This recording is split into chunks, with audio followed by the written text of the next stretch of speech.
Mag-abono tayo ngayon ng ano guys, maglalagay tayo ng abono sa palay. Itong bagong tanim. Di, lapok ba ya?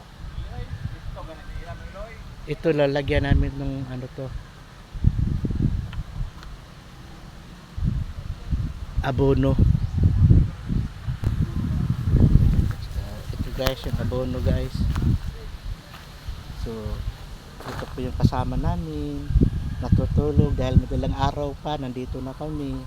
Walang tulog. So, ito pa yung abono.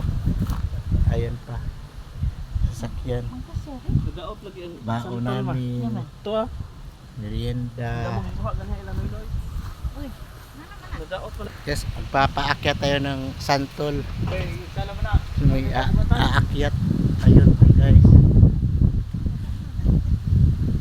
Aakyat ng santol. Ayun siya guys. Buha ng santol. Meron pa dito guys. Sana naman huwag na kayo makuha. Boy.